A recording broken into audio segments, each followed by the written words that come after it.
Ok. Nuestro equipo está conformado por Raúl García, Marco Antonio Gobea, Fernanda Mesa, de su servidora. Vamos a presentar el proyecto de violación a los derechos humanos. Nuestro asesor es el doctor Juan Guillermo López Chacón, en la asignatura de Formación Ciudadana y Diversidad. Introducción.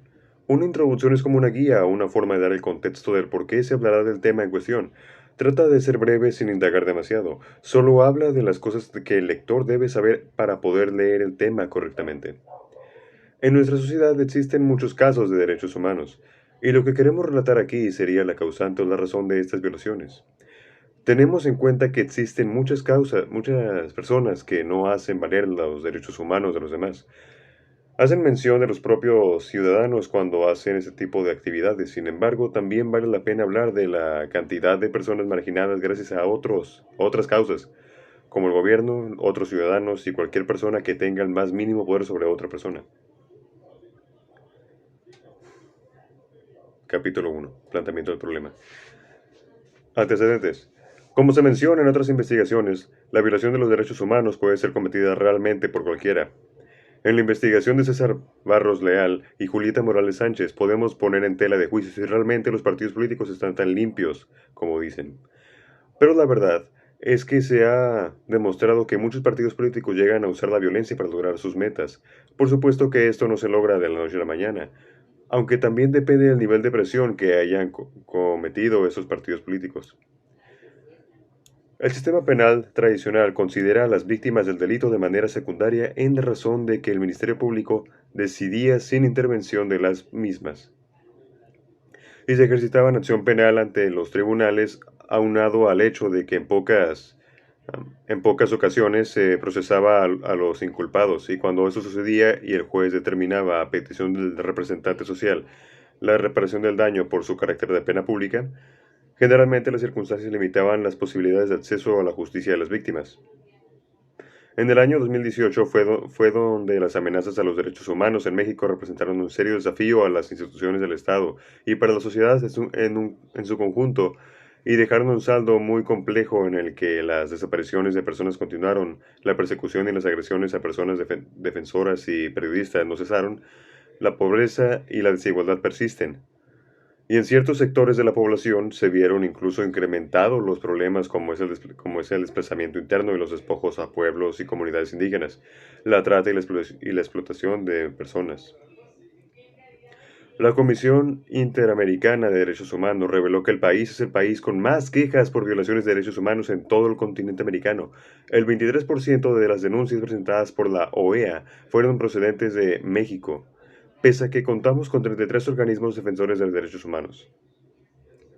Justificación. Con esta investigación esperamos poder tener una mayor perspectiva de hasta dónde pueden llegar las violaciones de los derechos humanos y por qué tipo de personas o entidades pueden ser violentadas. Como ya mencionamos, la violación de derechos humanos se ha llegado a dar desde ciudadanos políticos y hasta servidores públicos de la comunidad como la policía.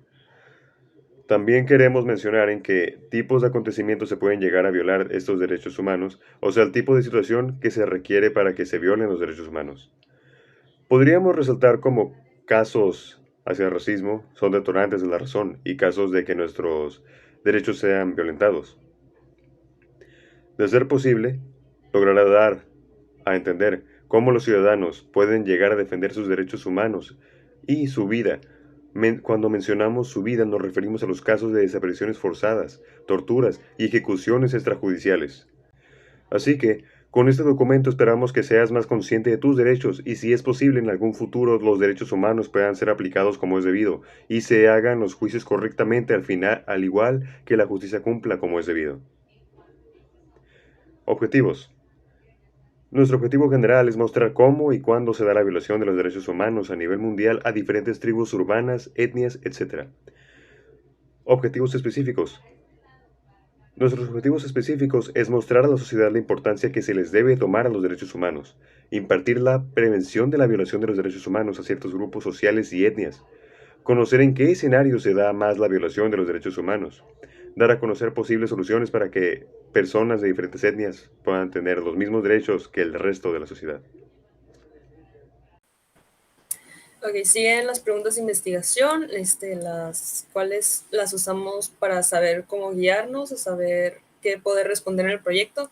Algunas de estas son qué derechos humanos se violan más comúnmente, qué tipos de derechos se violan en un caso de racismo, de qué manera piensas que podrías proteger los derechos humanos de las personas mayores, entre otras preguntas que aquí las tenemos. Sigue el alcance y la viabilidad. La presente investigación tiene como alcance mostrar elementos para dar a conocer qué es la violación de derechos, dar a conocer los casos que se dan en esos actos y la viabilidad, una disculpa, de que se realice la presente investigación y dependerá de los recursos humanos que intervengan y la dedicación con la que se realizará.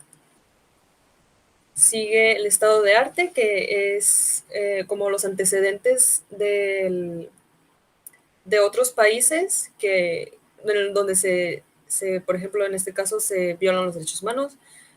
Tenemos datos de Estados Unidos, los Estados Unidos de América, en los cuales están entre 2021 hasta 2022, y en este documento hablamos principalmente de los derechos de los inmigrantes, ya que no tienen una ley como tal que los defiendan.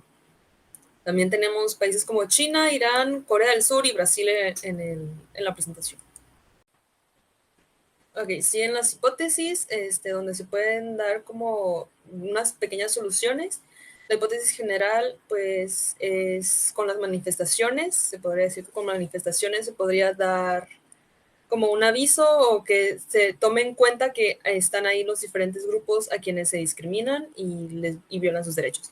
También la hipótesis alternativa puede ser encuestas mundiales o nacionales con un mínimo de ciertas personas para saber qué tanto respetan sus derechos, sus derechos individualmente. Por mi parte empezaré con el capítulo 2, que es el marco teórico. Ok, el marco conceptual. Como en lo que entendemos por violación de los derechos humanos, indica la vulneración o negación de los derechos de mujeres y hombres por parte de personas servidoras públicas o autoridades que puedan ejercer poder sobre las personas ante la violación de los derechos humanos. Resulta vital incorporar la perspectiva de género cruzada con otras consideraciones socioeconómicas, físicas y culturales para dar a luz a las situaciones de vida de mujeres, tales como aquellas pertenecientes a grupos étnicos, mujeres migrantes, niñas, adultas mayores con discapacidad y todas aquellas que por alguna condición adicional se encuentran en una posición mayor de vulnerabilidad. Ok, en el marco legal, de acuerdo con el artículo 11 y 12, es deber del Estado ordenar medidas legislativas, judiciales, administrativas o de otra índole apropiadas para garantizar a todas las personas sometidas a su jurisdicción el respeto y la protección de sus derechos civiles, políticos, económicos, sociales y culturales. Entre esas medidas figuran las siguientes. Número 1, la publicación y difusión amplia de las leyes, reglamentos nacionales e instrumentos internacionales básicos de derechos humanos. Y segundo, el acceso en condiciones de igualdad a la información oficial derivada de obligaciones y compromisos internacionales en derechos humanos, incluyendo los informes periodísticos del Estado, a los órganos establecidos por los convenios y tratados internacionales. Y en el marco histórico desde un punto de vista de defensa de los derechos de los ciudadanos, podríamos decir que los antecedentes más lejanos de la Comisión Nacional de los Derechos Humanos, o la CNDH, se encuentran en el siglo XIX, con la promulgación de la Ley de Procuraduría de Pobres de 1847, que promovió don Ponciano Arriaga en el estado de San Luis Potosí. Pero hasta la segunda mitad del siglo XX, y como consecuencia de la enfática demanda social en el ámbito nacional y las transformaciones en la esfera internacional, que comienzan a surgir diversos órganos públicos que tienen como finalidad proteger los derechos de los gobernadores frente al poder público.